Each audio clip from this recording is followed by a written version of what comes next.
NLC பங்குகளை தனியாருக்கு விற்கக்கூடாது. NLC என்பது இயற்கை தமிழ் மண்ணுக்கு அளித்த நற்கொடை.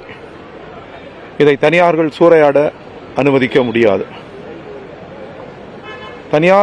தனியாருக்கு பங்குகளை விற்றால் நாளடைவில் ஒட்டுமொத்தமாக இதை விலைபேசி வாங்குவதற்கு ட்ரம்பே இங்கே வருவார். யார் அதிகமாக விலை தருகிறார்களோ அவர்களுக்கு என்றால் இந்த இடத்தை பல 100 மடங்கு பணம் கொடுத்து வாங்குவதற்கு ட்ரம்ப் வருவார். எனவே இது ஆபத்தானது. இந்த நல்ல நேரத்தில் தமிழ்நாட்டு மக்களுக்கு நாங்கள் நினைவு கூற கடமைப்பட்டிருக்கிறோம். அடுத்த தலைமுறைக்கு என்எல்சி என்றவுடன் மனிதர்கள் என்றால் 2 மகத்தான மனிதர்களை நினைவு வருவார்கள். ஒன்று ஜவஹர்லால் நேரு, இன்னொன்று கம்யூனிஸ்ட் பேரியக்கத்தின் மகத்தான தலைவர் தோழர் பி. ராமமூர்த்தி. இந்த என்எல்சியுடன் நெருங்கிய தொடர்பு கொண்ட மகத்தான மனிதர்கள் இருவரும். அதேபோன்று மக்கள் என்றால் இங்கு இருக்கிற ஏழை மக்கள் நினைவு கூறுவார்கள். தங்கள் நிலங்களை கொடுத்து நாடு வளர்ச்சியடைய வேண்டும் என்பதற்காக நிலங்களை கொடுத்து இன்று வரை உரிமைகளுக்காக போராடுகிற ஏழை எளிய மக்கள். அடுத்து தேசம் என்றால் சோவியத் யூனியன் நினைவுக்கு வரும். உடுக்கை எழுந்தவன் கைபோல் அங்கே இடுக்கன் களைவதாம் நட்பு என்று நம் நாட்டிற்கு நட்புக்கு இலக்கணமாக இருந்த அந்த சோவியத் யூனியன் தான் இந்த வரைபடத்தை போட்டு, இந்த சாலைகளை போட்டு, அந்த நுட்பங்களை நமக்கு தந்து நம்முடைய நாடு ஒரு பிரம்மாண்டமான முன்னேற்றத்தை அடைய வேண்டும் என்று இந்த பொதுத்துறைக்கு மகத்தான பங்களிப்பு செய்த தேசம் சோவியத் யூனியன். எனவே யாவற்றையும் நினைவு கொள்கிறோம். நாம் இவ்வளவு வரலாறு இருக்கிறது, இவ்வளவு சரித்திரம் இருக்கிறது, இவ்வளவு உழைப்பு இருக்கிறது, இவ்வளவு நுட்பங்கள் இருக்கிறது. எல்லாவற்றையும் தனியாருக்கு காசுக்கு விற்பது என்று நிறுவனம் முடிவெடுத்து விட்டால் கம்யூனிஸ்டுகள் அதை வேடிக்கை பார்க்க மாட்டோம், பார்வையாளராக இருக்க மாட்டோம். பல லட்சக்கணக்கான மக்களை திரட்டி பொதுத்துறையை காப்பதற்கு நாங்கள் போரிடுவோம். நேரு சொன்னது போல் இது இந்தியாவினுடைய திருக்கோயில். எனவே இதுதான் தேசத்தின் வளர்ச்சியின் செல்வ வளங்களின் அடித்தளம். இதை தனியாருக்கு விற்பதையோ இதன் பங்குகளை விற்பதையோ ஒருபோதும் அனுமதிக்க மாட்டோம்.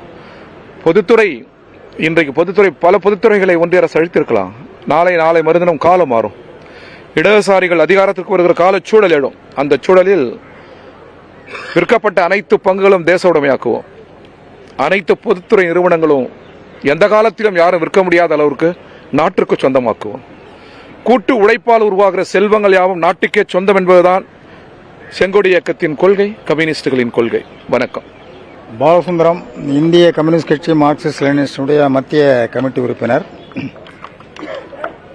70 ஆண்டு வரலாறு கொண்ட நம்முடைய நெய்வேலி நிலக்கரி நிறுவனத்தை கொஞ்சம் கொஞ்சமாக தனியார்களுக்கு விற்று அதை நாசம் செய்யக்கூடிய வேலையில் மிக துரிதமாக வேகமாக மோடி அரசு இறங்கியிருக்கிறது.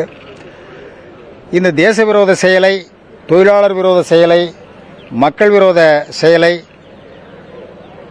இடதுசாரி கட்சிகளான நாங்கள் 3 கட்சிகளும் கடுமையாக எதிர்க்கிறோம். அந்த எதிர்ப்பின் ஒரு அடையாளமாக இன்று ஒரு கூட்டு ஆர்ப்பாட்டத்தை அறிவித்திருக்கிறோம். தொடர்ந்து இந்த போராட்டம் நடைபெறும். இந்தியாவினுடைய அனைத்து வளங்களையும் அம்பானிகளுக்கும் அதானிகளுக்கும் மட்டுமே விற்றுக் கொண்டிருக்கக்கூடிய மோடி ஒன்றிய அரசு, அது விமான நிலையம், ரயில் நிலையம், துறைமுகம், அனைத்து வளங்களையும் அவர்களுக்கு விற்றுக் கொண்டிருக்கக்கூடிய அதன் மூலம் தொழிலாளர்களை, விவசாயிகளை, ஏழை மக்களை இவர்களையெல்லாம் வஞ்சிக்கக்கூடிய, அவர்களை துயரத்தில் தள்ளக்கூடிய ஒரு நடவடிக்கையாக எடுத்திருக்கிறது. என்எல்சி நிறுவனம் ஒரு அகில இந்திய நிறுவனமாக பதிவு செய்யப்பட்டிருக்கிறது. அது வெறும் என்எல்சி நெய்வேலி மட்டுமல்ல, தென் இந்தியாவிற்கு, தென் மாநிலங்களுக்கு அது மின்சாரம் அளிக்கக்கூடிய, ஒளி அளிக்கக்கூடிய ஒரு நிறுவனம். ஆக இப்படிப்பட்ட இந்த நிறுவனத்தை தனியாரிடம் கொடுப்பதன் மூலம் தொழிலாளர்கள் வஞ்சிக்கப்படுவார்கள், வேலை பறிக்கப்படும், மின்சாரம் விலை உயரும். இதன் காரணமாக அனைத்து விதமான நம்முடைய வாழ்க்கையும் வாழ்வாதாரமும் பறிக்கப்படும்.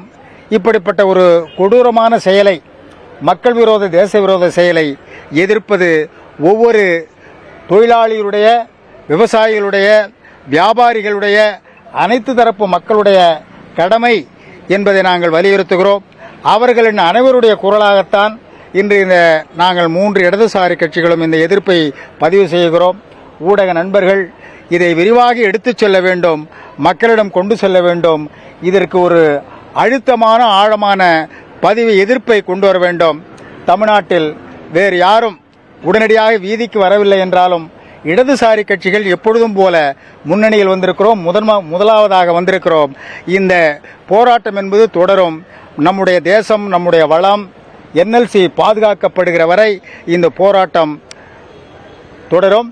தொழிலாளிக்கு, விவசாயிகளுக்கு அவர்களுக்குத்தான் வெற்றியே தவிர மோடிக்கும், அம்பானிக்கும், அதானிக்கும் வெற்றி கிடையாது. நிச்சயமாக அவர்கள் தோல்வி அடைவார்கள் என்பதை இந்த நிகழ்ச்சியின் வாயிலாக தெரிவித்துக் கொள்கிறோம்.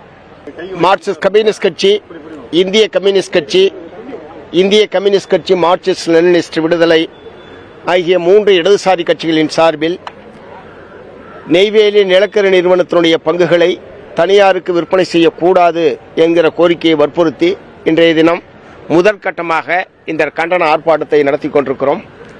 ஏற்கனவே ஏறத்தாழ 28% பங்குகள் ஏற்கனவே தனியாருக்கு விற்பனை செய்யப்பட்டிருக்கிறது.